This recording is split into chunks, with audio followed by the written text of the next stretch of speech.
everyone, and welcome to episode 44 of the YarnderWoman podcast. My name is Melinda. I am known as YarnderWoman on Instagram and Ravelry, and today is Saturday the 7th of May 2016, and as always I'm coming to you from Perth in Western Australia. Welcome everyone. Thank you very much, whether you're new or returning. It's wonderful to see everyone here and to spend some time with you. I am not wearing a brooch today, as you may have noticed. I am wearing a Wonder Woman t-shirt, let me show you.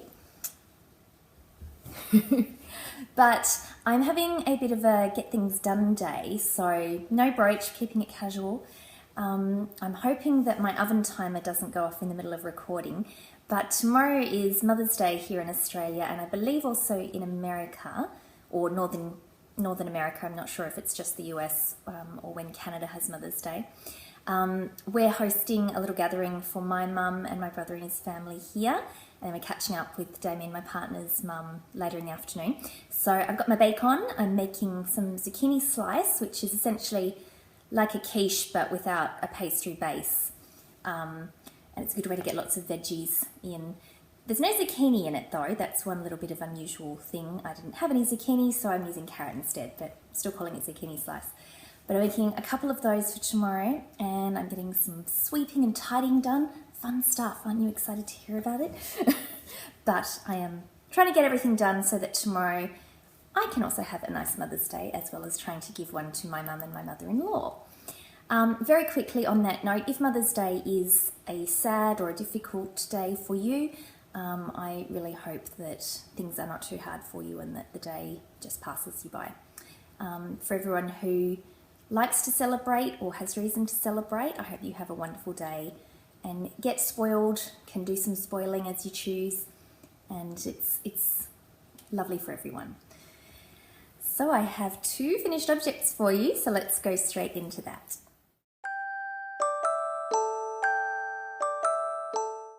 Now Mother's Day is particularly pertinent for this finished object because it's a present for YarnderMum, my mum Kathy. It's the Hogwarts Express shawl! I'm so happy with how the owls turned out. Look at that. So fun to do that cabling and the beads. I'm glad that the previous episode where I talked a lot about the learnings that I got from this shawl really resonated with a lot of people, so that was great to hear. I'm really happy with this other than the size, so I'll just sit back and hold the whole thing up. Whoops. It's really small, and I had quite a bit of yarn left over. Now, I haven't actually put this on since blocking it, but it's really definitely going to only be a light shawlette, and at this rate, I'm not even going to be able to wear it at all. Hang on, let me try that again. And it's still not working. There we go. So it really just covers the shoulders, which is fine. Not everything has to be big. But I'm not sure what happened because the pattern tells you to use a certain percentage of your yarn and to keep the rest for the cables, because cables eat a lot of yarn. But as I said, I still had quite a bit left over, and the actual body of the shawl is quite small. Now, having said all this, I have not gone back to look at the pattern to see what the finished measurements were supposed to be. So this is not a criticism of the pattern in any way. Clearly, whatever happened, happened with how I did it. And it's not a problem, I think. I think it'll be, you know, just something over the shoulders, or that you could be wearing as sort of like a scarf like that, and then you could still have your owls coming down. So I don't think there's going to be any problem with Mum loving this, because she loves owls, she loves purple. I think this is going to be brilliant for her. I would definitely take some pictures of her and put them on Instagram, and maybe in the next episode for you to see. So yes, no problem with it. I was just surprised that it was as small as it was.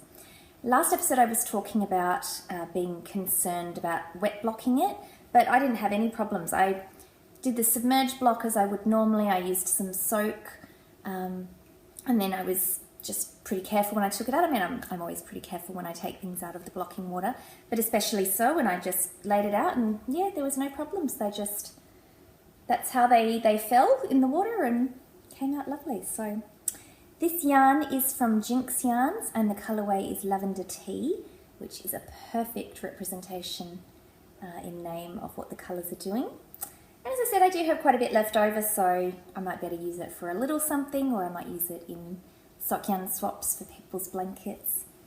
But either way, I think no matter what the rest of the yarn is doing, the yarn in this project has made something lovely that YarnderMum is really going to enjoy. My second finished object is the Knit Night shawl. This is the one I was using, the Gales Art Sock Blank, and it had the little rabbit, so I'll insert a picture here of what it looked like when it was a blank.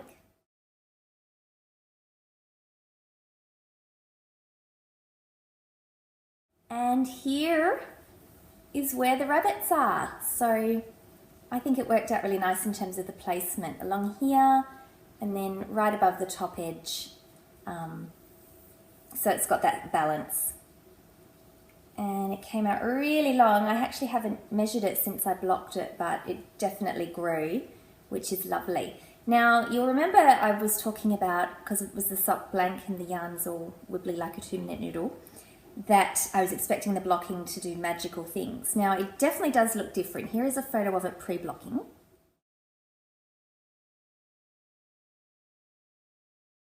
And here it is close up. So you can see it definitely has sort of settled down a lot, but it's not as smooth as garter stitch would often look like, or would usually look like after blocking. And I think that is simply because it was a shawl tension, so I wasn't really pulling the yarn tight as you might when you're knitting a sock, for example. And so in some cases, the yarn, there was more of a loop than there would be on a normal stitch, which has meant, even though it's settled down from blocking, it hasn't, you know, if there was more yarn there to begin with, then there's going to be more yarn after blocking as well. And there can't be that many because I can't even find one to show you as an example right now. So just take my word for it, okay? But suffice to say, my overall impression of this is very, very positive. I'm really happy with how it turned out. I love the effect because the sock blank was dyed in a sort of a dip dye gradient. I really love how the colours merge. Obviously it goes sort of across the shawl, but then you get the overall effect going up as well. I love the speckledness from where the rabbit print was, and it's blocked out really nice and soft, not cashmere soft because it's 100% merino, but that really lovely little bit of a crispness, but not anything bad type of a shawl. It's going to be great, and I can't wait to give this to my friend who I have made it for.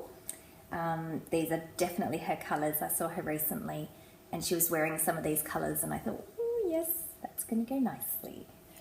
So this is the Knit Night shawl by Louise Aspingham, and my decision now is, do I just cast on another one straight away? Because as some of you will know, if you've been watching a while, this is definitely my go-to project, the Knit Night shawl. And I might cast one on for myself. I'm definitely planning to cast something on tomorrow for Mother's Day.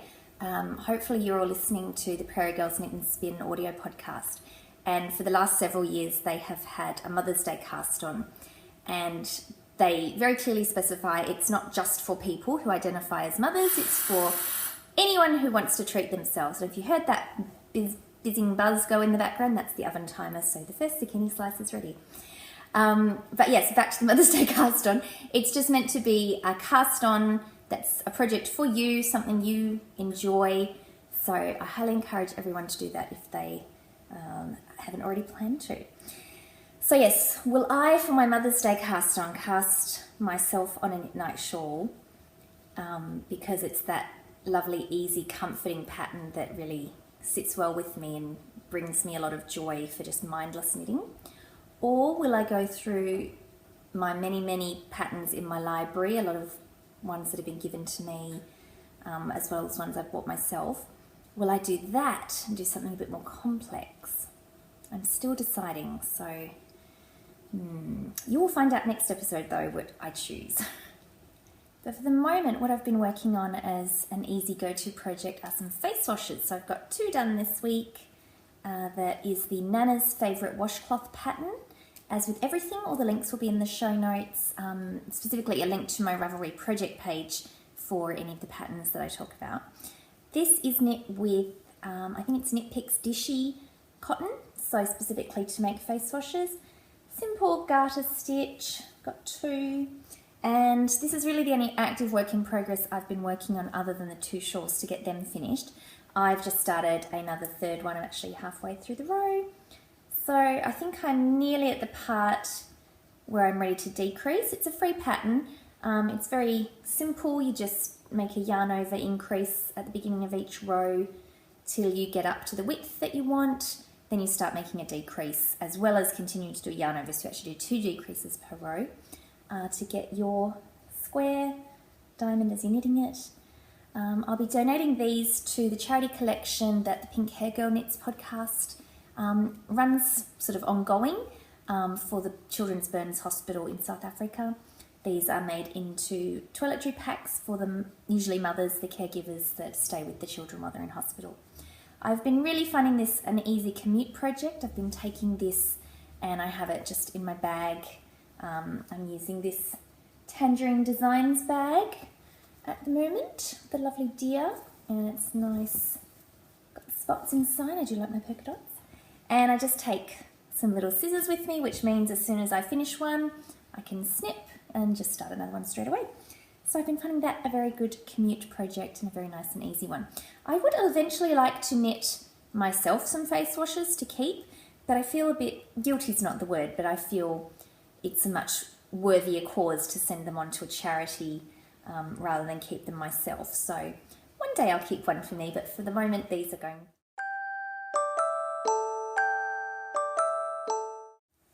So prizes, we finished our hat knit along, crochet along. Any fibercraft is welcome in my alongs. We had that running for all of April. We had 1 thread for both chatter and photos of finished objects, partial objects, etc. Now, conspicuous in its absence from my knitting segments was my beeswax hat. It's still on the needles. I haven't finished it yet, but I didn't work on it at all this week, so there's no point showing it to you. But it will get done. Didn't get done in time for the Hat KAL, but I am not eligible for any of these prizes, so it doesn't really matter, does it? Now, it's just started really heavily raining here, so if you can hear that in the background, that's why. We've had some very, not strange, you know, we're in autumn coming into winter, so, but very heavy rains and grey skies lately, which can be quite atmospheric as well as wet when you're in it, but that's okay. Being inside, it's nice and cozy, and because I've got the oven on cooking those zucchini slices, it's especially cozy, so that's very nice. But less about the weather, more about the prizes. That's what you're all saying, I know. We had 295 posts in the thread, which was lovely. Thank you to everyone who participated, everyone who just cheered us on from the sidelines. It was great. And we have 4 prizes. So first off, we had a donation of the lovely pattern, the Schmancy Shawl, by Marcia Ibuki, who is Marcia Very Little from the Twitch and Stitch podcast. And that went to post number 105, who is Yellow Pink Sparkly, Janet from Liverpool in the UK. Congratulations, Janet. Please get in touch with me to let me know you have seen this, and I'll then let Marcia know to send you the pattern. We also had another lovely pattern, the Seeds of Change from Quilter Caroline, and that went to post number 26, Yarn Poetry, Sarah from Heidelberg in Germany. Thank you, Sarah. Similarly, also let me know when you've heard this, and I'll get you in touch with the designer herself. All of these were drawn by random number generator random.org, by the way. I don't usually put a screenshot because I forget usually, to be honest. This time I did take a screenshot and I will post that in the show notes just so it's there, open and accountable. Hopefully no one ever doubts that I am not, that I'm just making up the numbers. I'm certainly not. I'm using random.org. So they are there should you wish to have a look, or if you're the winner to see your number come up, either way. Now, the 3rd and 4th prizes are these lovely brooches from Tall Rabbit, who is an Australian, or not even just Australian, a Western Australian designer. The light is throwing them out a bit, so I'll just keep them here. We have lovely blue and lovely natural colour. And the winners of those, first one was post number 25, Cola Girl, Nicole from Adelaide in South Australia. Yay! And post number 228, Lucy Lucy, Lucy from Spokane in Washington. Yay! So, Nicole and Lucy, if you get in touch with me, whoever I hear from first can have first dibs on the colour, blue or natural, and whoever I hear from second will have whichever one is left. Hopefully you won't mind whichever colour you get, because Trust me, they're both gorgeous. Thank you again to everyone who participated. Thank you so much to our prize sponsors, and it's very exciting.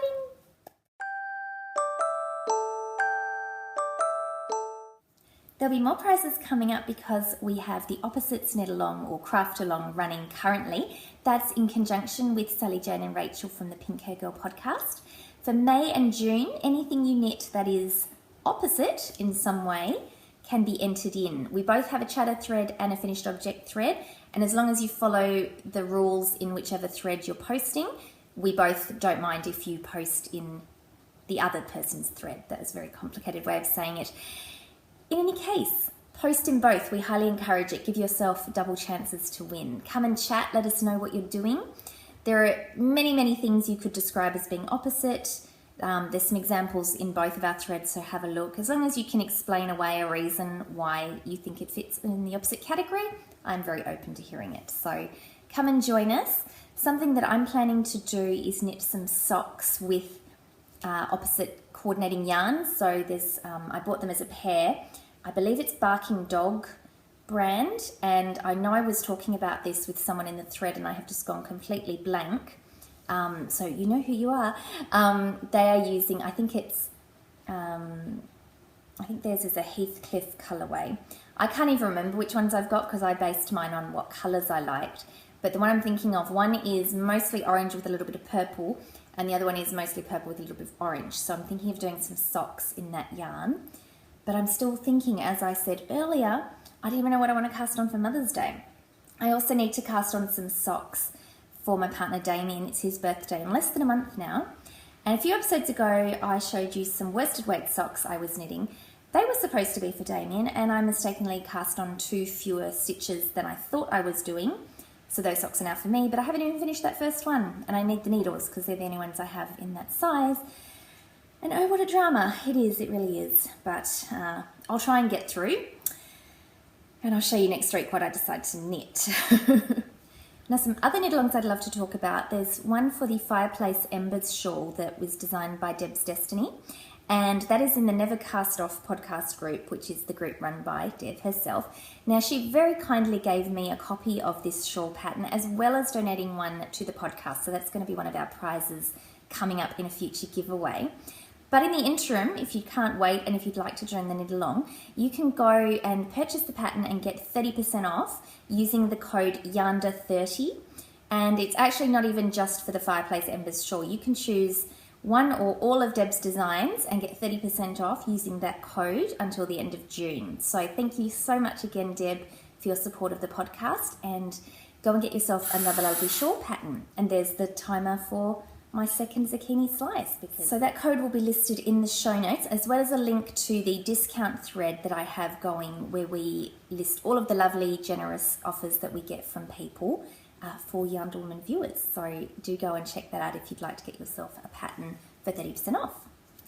Another knit along that will be coming up soon is the Hat KAL. That's podcast along, knit along, and that is hosted by lovely Michelle over at Actually Knitting. This will be the second or the third year, and apologies Michelle if I've got the numbers wrong, but it's definitely not the first. And it's a great knit along that runs over the Northern Hemisphere summer, Southern Hemisphere winter, where if you knit a pattern, use yarn, use stitch markers, use bags, anything like that that is made by a podcaster, it counts for this knit along, and it's a great way to support people. And I really encourage you to get on board with it. And if you look at the threads that Michelle will be putting up soon, there'll be lots of examples or the sponsors she's using. So definitely listen to her podcast, Actually Knitting. It's another great audio one as well. A week or so ago, on one of my fortnightly days off, where I have every second Thursday off, my brother and I went to my mum's, and we had a bit of a busy bee getting some things organised and done for her around the house. One of them that I did was getting her curtains organised. She bought these curtains in this lovely fabric, and we needed to make them fit the windows that she has in her craft room. So it's quite funny. Back when I was 14, which is a while ago now, 24 years ago actually, I got a job at the department store Target. And back then they used to have quite an extensive, what they called the Manchester section, so where there was curtains, bedding, sewing, all those sorts of things. I know Target here in Australia definitely doesn't have a lot of that, doesn't have curtaining anymore. But back then I learnt quite a lot about, goodness me, making curtains, because that was part of my job. I had to advise people, I had to know how much they'd need, what kind of hooks to use, all that sort of thing. And it's funny that I was able to bring all that knowledge back to mind. You know, it's something I hadn't thought about in about 20 or so years, because I worked there for about 4 years. But it was great fun because I had Mum's curtains. We went to the shop to get all the hooks and the rings. They fell off several times because the pole wasn't on right, etc., etc. But it was good fun, and we took a couple of little videos while we were doing it, and there's some good footage of YarnderMum, so here you go. Are you having fun, Mama? Yes. What are we doing now? Having fun. So right now we're figuring out how to wind The bobbin. And I think I've found it. It has to go round. Ooh. I thought I knew how to do it, but if you see all this here, that's the result. It's doing it! Yippee! Now I've broken the sewing machine needle. Oopsies! Because I'm now doing the bottom hem, and I was just folding over what we already had, and on this part it was too thick for the needle, and we don't think we have another needle. Oh well. So, what are you sitting in front of, Mum? My lovely new curtains. Aren't they absolutely beautiful? I'm a bit frightened if I touch them, they might fall down. Not that that's already happened twice today. Yeah. But I've got revamping my study, and I've got all these beautiful curtains because it makes me feel very feminine sitting in here with all my other lovely things.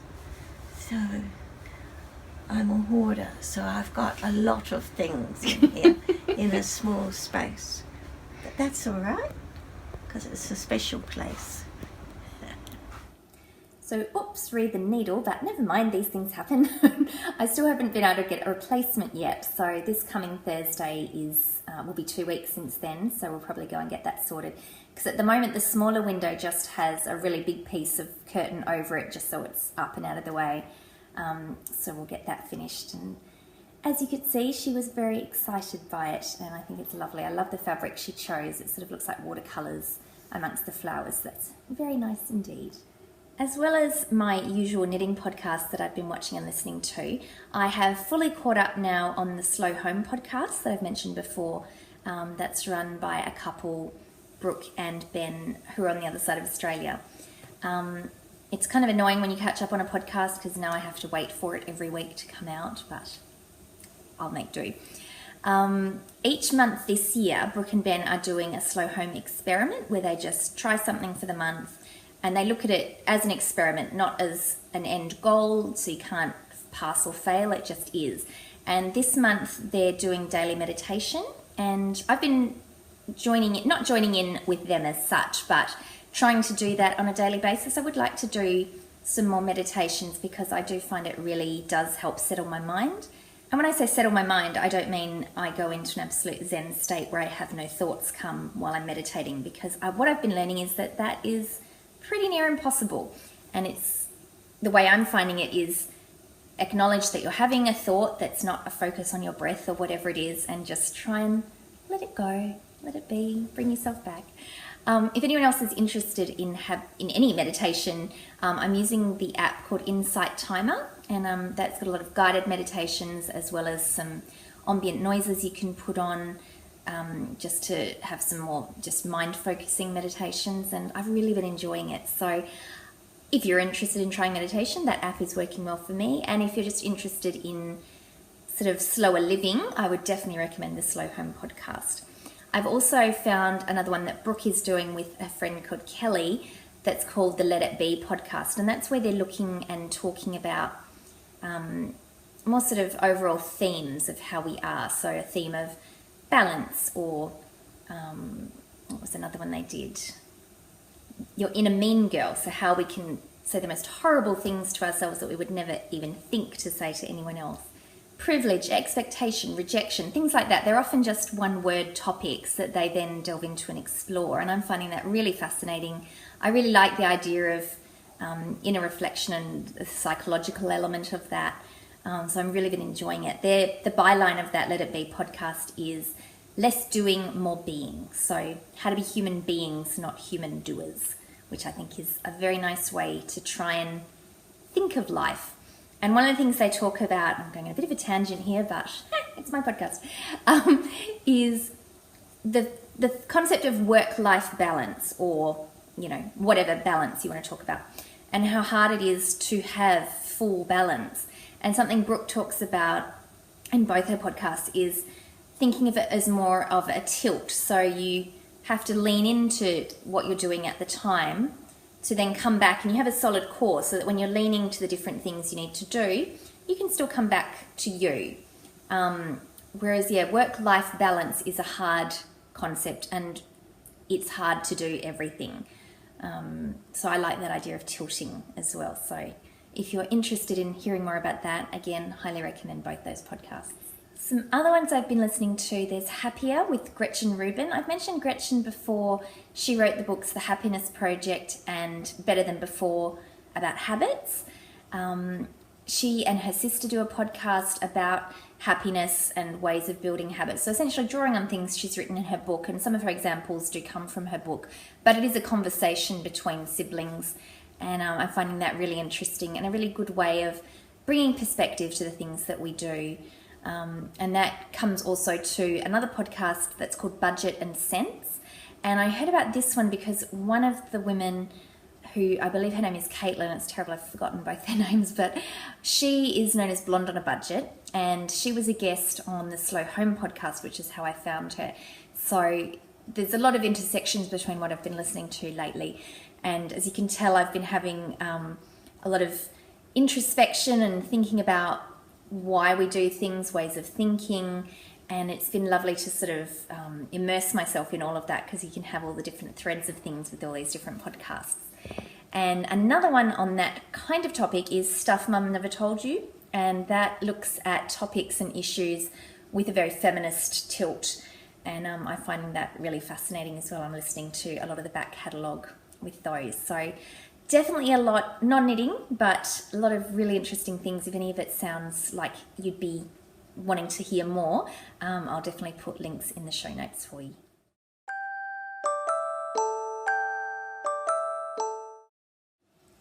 So after I finish chatting here with you, I'm going to finish doing my tidying in preparation for our morning tea tomorrow, and then I think I'm going to sit down with a cup of hibiscus tea and do some knitting. As I mentioned, the weather is quite grey and rainy, so being cozied up inside with some knitting sounds very nice indeed. Actually, a fun topic, several people at my work have just randomly started talking about knitting when I didn't know they knew how to knit. One lady just sort of said, I want to make a scarf, a nice blue scarf. So I was more than happy to hook her up with some online sellers, because she was saying she hadn't really found anything that she liked in the, I guess what in North America would be called a big box store. Over here in Australia it's Spotlight. I don't buy yarn from Spotlight anymore. It's just not to my taste. If you were an Australian and buy from Spotlight, go for it. It's just not to my taste. So I'm always happy to let people know about the joys of yarn you can buy online. Another woman said her daughter was wanting to learn to knit, so she's asking me for tips. I was like, always happy to help. And another lady, one of my colleagues, knit herself a dress. I knew she could knit, but she doesn't knit very often, but she said she just got inspired. She's quite tall and slender, so she just made essentially just a big box shape. So it's very loose and very trendy. I said, oh, she's really on point with that. So very exciting to have just this knitting just finding me in the day, which is lovely. I'm going to find my knitting in today. And with that, I will say goodbye. Enjoy whatever you are doing. Have a lovely weekend, weekday, week evening. I'll see you next time. Happy crafting. Bye.